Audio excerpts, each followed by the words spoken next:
ator, pintor e artista visual norte-americano e uma importante figura da cultura popular há mais de 50 anos. Ele escreveu letras com influências políticas, sociais, filosóficas e literárias que desafiaram as convenções da música pop e apelaram à crescente contracultura. Recebeu até o Prêmio Nobel de Literatura em 2016 por toda a sua obra. Estamos falando de Bob Dylan. Mas antes, vocês vão se inscrever, dar um like esperto aí pra gente, comentar e compartilhar, levar cultura, levar luz, levar o Bob Dylan para todas as pessoas conhecerem. Se vocês não sabiam, Bob Dylan é pai do cantor e líder da banda The Wallflowers, o Jacob Luke Dylan, e tem grande parte do seu trabalho datado lá na década ainda, no finalzinho de 1950 e durante a década de 1960, quando as canções como Blow in the Wind, uma clássica do ano de 1963, se tornou um hino de movimentos pelos direitos civis e também em oposição à Guerra do Vietnã. Exatamente, a Guerra do Vietnã. Por causa disso, a música folk na cultura norte-americana atingiu o seu auge de popularidade lá nas décadas de 1950 e 1960. E Bob Dylan incorporou todas as tensões dessa época da melhor forma possível, com o foco em detalhes muito substanciais em relação à política e também com a leveza de humor, que não poderia deixar de ser, por causa das origens de Bob Dylan, das origens culturais dele. Mas muitos de vocês que nasceram agora, no século XXI, devem estar se perguntando, mas afinal, quem é Bob Dylan? Então vamos lá. Robert Allen Zimmerman, que tem o nome hebraico de Zusher Ben Avraham, nasceu em Duluth, no estado do Minnesota, no dia 24 de maio de 1941. Pelo lado do seu pai, ele é neto de judeus que foram para os Estados Unidos em 1905, fugindo dos pogroms, dos massacres antissemitas que estavam acontecendo lá em Odessa, na Ucrânia. Lembram que eu falei para vocês que a Clarice Lispector, a escritora brasileira, nascida na Ucrânia e também teve que vir para o Brasil junto com sua família? Tem um vídeo aqui no canal, procurem aqui e leiam vejam o vídeo sobre a Clarice Lispector. O Moacir Scliar também tem família que vem da Ucrânia. E pelo lado da sua mãe, ele é neto de judeus lituanos que chegaram nos Estados Unidos em 1902. Seus pais, Abraham Zimmerman e Beatrice Bede Stoll, faziam parte de uma pequena, mas muito atuante comunidade judaica. Robert Zimmerman, viveu na cidade de Duluth, onde ele nasceu, e até os seus 6 anos, quando seu pai contraiu uma doença que foi a poliomielite. Vejam bem. E sua família teve que se mudar para a cidade natal da sua mãe, em Ribben, Minnesota, onde ele passou o resto da sua infância e adolescência.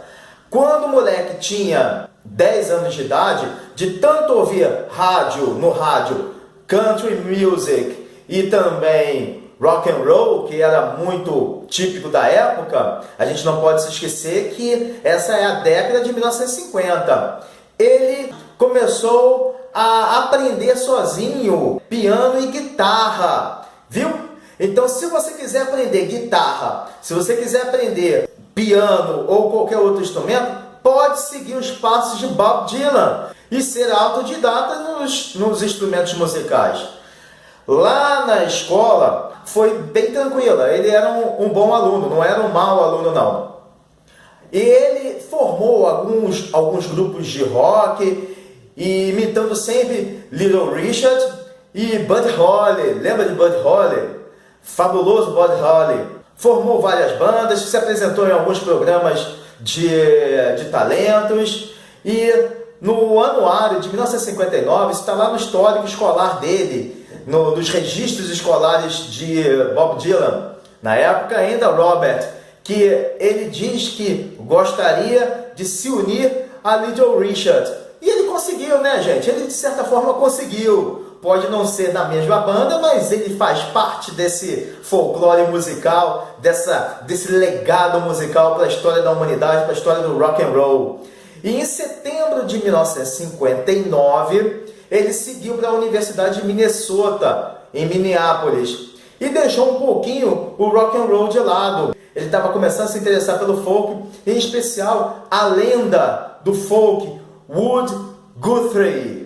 Pouco antes de abandonar a faculdade, Robert teve a ideia do apelido Bob Dylan, inspirado no poeta e escritor Dylan Thomas, e ele passou a se chamar Bob Dylan. Em janeiro de 1961, ele se mudou para Nova York e deu um jeito lá de visitar o seu ídolo, o seu influenciador máximo, Woody Guthrie, que estava gravemente doente, internado no hospital. Aquele episódio marcou tão profundamente Bob Dylan, que o deixou tão triste, que ele fez uma promessa a si mesmo, que seria o maior discípulo de Guthrie.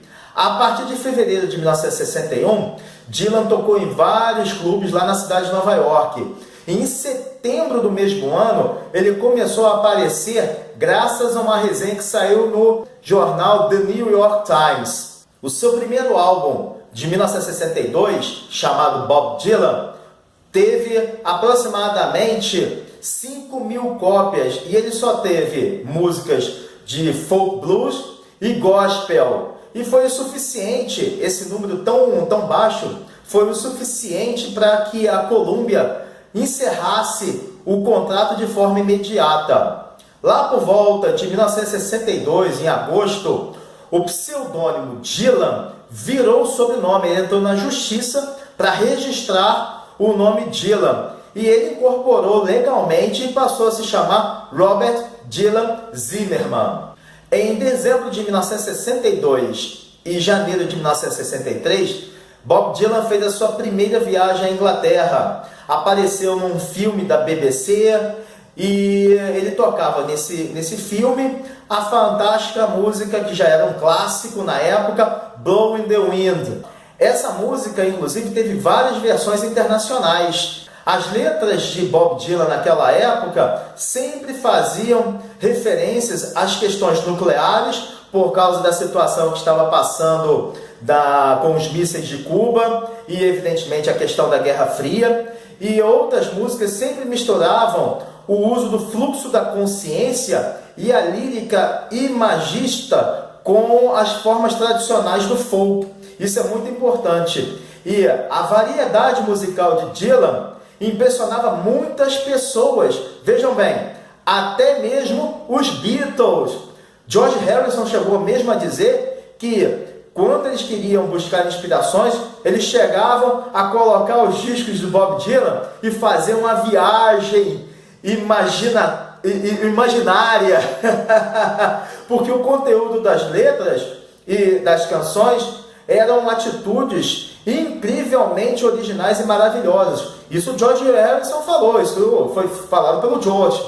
Entre 1964 e 1966, mesmo com um sucesso estrondoso, Bob Dylan se afastou do movimento folk, esse movimento de protesto folk, que ele tinha letras contra racismo, Guerra Fria, Guerra do Vietnã, injustiça social, e ele se enveredou por canções mais pessoais, de caráter mais introspectivos, ligadas a uma visão muito particular do mundo, desilusões amorosas, amores perdidos, vagabundos errantes, liberdade pessoal, viagens oníricas e surrealistas também, tendo tudo isso tendo ele sido influenciado pela poesia que na época estava nascendo, surgindo de uma forma bombástica, que era a poesia beat. Então ele bebeu dessa fonte e passou também a eletrificar a sua guitarra. E formou também uma banda de blues rock. Os Beatles e outros artistas britânicos influenciaram demais Bob Dylan, e esses artistas também buscavam em Bob Dylan a sua inspiração. Foi quando Bob Dylan se tornou o queridinho da crítica e ampliou, sem dúvida nenhuma, o seu público, mesmo sendo chamado de traíra por aqueles fãs do cantor, ainda da época dele, da fase folk, do Bob Dylan folk. E ele se tornou cada vez mais influente entre os artistas contemporâneos, sem dúvida nenhuma, os 4 cavaleiros dos Beatles, o John, Paul, George e Ringo, Eric Clapton e outros, o Jeff Beck, o falecido Jeff Beck, que faleceu agora recentemente, e ele lançou uma série de álbuns ligados a essa ideia, a essa influência musical profunda. Dessa época já nasceram as clássicas Gate of Eden, Miss Tambourine Man e Like a Rolling Stone. São as 3 dessa época. Mas em maio de 1966, após uma turnê pela Inglaterra, Bob Dylan sofreu um gravíssimo acidente que o deixou fora dos palcos e das gravações por 2 anos, até 1968. E quando ele retornou, ele surpreendeu o público e a crítica com um álbum fortemente influenciado pelo country. E ele só voltou às turnês em 1974. Mas o início, depois do acidente, o início da década de 1970 não foi muito legal para o Bob Dylan mesmo, não. Ele gravou apenas de sucesso em 1973 a famosíssima, gravada até pelos Guns N' Roses, uma versão meio gritante do desafinadíssimo Axl Rose, Knock on Heaven's Door. Mas a segunda metade da década de 1970 é a retomada da carreira de Bob Dylan. Ele produz 2 álbuns fantásticos a partir de então. O Blood on Tracks, de 1975, e no ano seguinte, Desire, e que se tornam o seu marco fundamental na década de 1970. Este último, a canção Hurricane, do último álbum, Desire, de 1976, narra a história de Reuben Cotter, que é um boxeador negro que foi preso injustamente naquela época. Foi um sucesso espetacular, mas as coisas continuaram numa vibe meio indefinida, para não falar de outra forma, para Bob Dylan. E o seu divórcio com a sua esposa Sarah, em 1977, acabou com ele. Ele estava casado com ela havia 12 anos e ele passou por uma grave crise pessoal que se refletiu no seu trabalho artístico. Abrindo um parênteses aqui, foi o Bob Dylan que apresentou a maconha para John Lennon e os outros 3 Beatles quando esteve na turnê lá na Inglaterra naquela época, no iniciozinho dos anos 1960. E retomando a coisa das drogas, ele começou a usá-las de uma forma muito mais descomedida, vamos dizer assim. Largou a maconha, partiu para heroína, cocaína, LSD, que era muito comum na época, álcool, e isso acabou com o Bob Dylan. E ele só conseguiu retomar em 1978, quando, depois de uma turnê mundial, ele se converteu, vejam só, ao cristianismo e se filiou a uma igreja e passou a gravar exclusivamente músicas gospel. Vejam só o que Bob Dylan fez.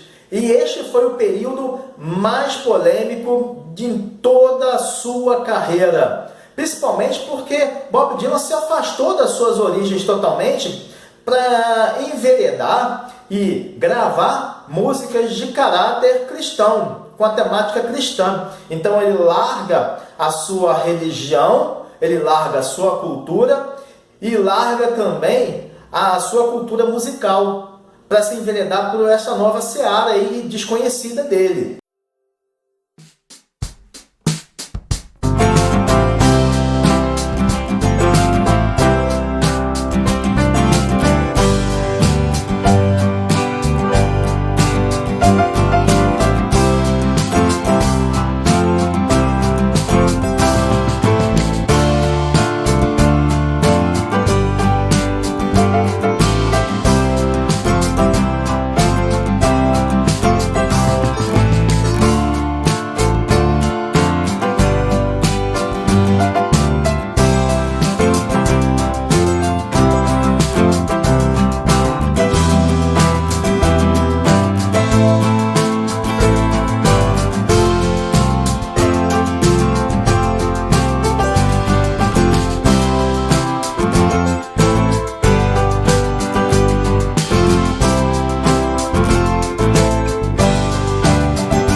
Em 1983, Bob Dylan larga o cristianismo e retorna às suas origens judaicas, resgata o seu equilíbrio artístico e musical. Ele faz shows, volta a cantar suas canções clássicas e é a reconciliação total com seu público. Foi um êxtase quando ele começa a fazer os seus shows e a divulgar onde ele iria cantar, e foi até no Madison Square Garden.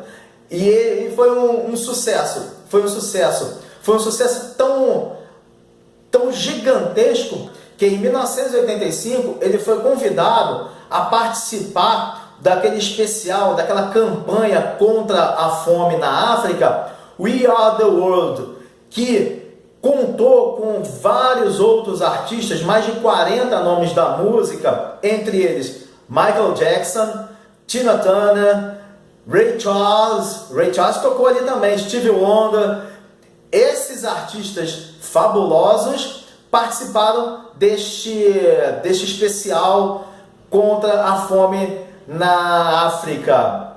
Mas Bob Dylan, no início dos anos 1990, ele dá uma parada na sua carreira e faz um balanço desses 30 anos de dedicação à música. Em 1992, Bob Dylan realiza um show tributo em grande estilo com participação de vários nomes do rock, da country music, do soul, cantando músicas diversas com vários cantores, vários guitarristas, entre eles Eric Clapton, George Harrison, Stevie Wonder, Neil Young, Willie Nelson, Lou Reed e também dois astros que estavam aparecendo na época, Ed Vedder e Kurt Cobain.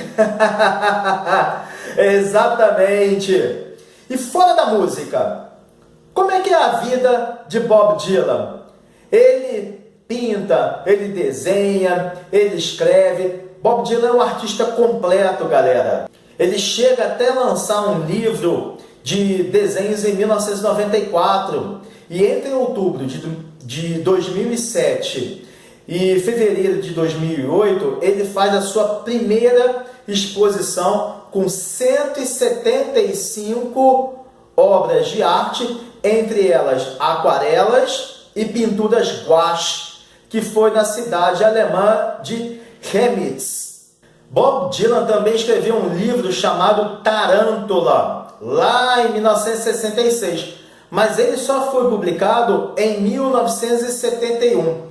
Aqui no Brasil, ele chegou pela editora Brasiliense em 1986 e em Portugal em 2007. Durante toda a sua vida, Bob Dylan sempre publicou as suas letras em um songbook com o título de The Lyrics, que sucessivamente ele editava para incluir as letras mais recentes.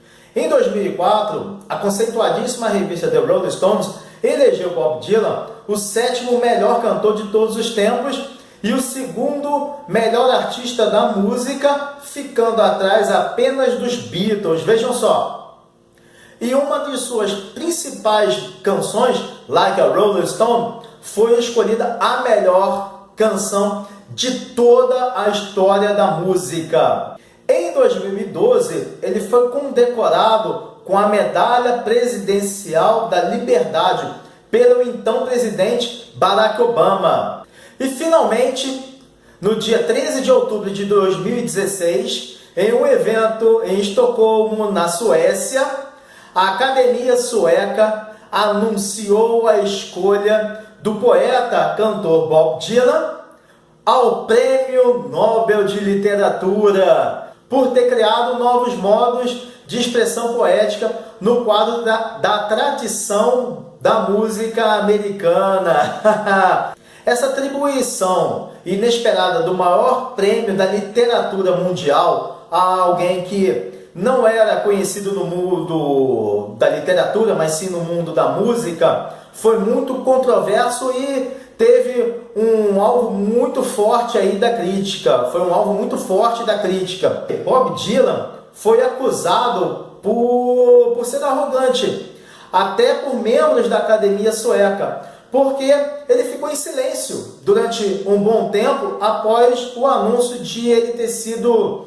laureado com o Prêmio Nobel de Literatura, e nem atendia às ligações da própria academia.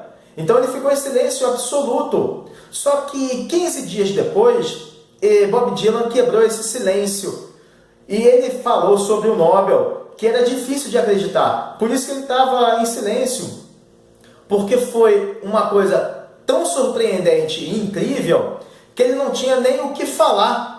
E ele não compareceu também à premiação na Suécia, alegando que tinha outros compromissos. Na realidade, ele se afastou um pouco porque a crítica foi tão forte, foi tão dura com o silêncio dele e também pela escolha, que ele preferiu se recolher e não ir receber naquele momento o prêmio. Até para não aparecer nos holofotes, Bob Dylan é reconhecido por não querer nunca aparecer nos holofotes. Todo mundo sabe disso? Todo mundo também observa que o Bob Dylan nunca fica em evidência. Então, por causa disso, Bob Dylan só foi receber as premiações do Prêmio Nobel, que são uma medalha, um diploma e cerca de 8 milhões de coroas suecas, que dá aproximadamente 900 mil dólares ou 850 mil euros, em 1º de abril de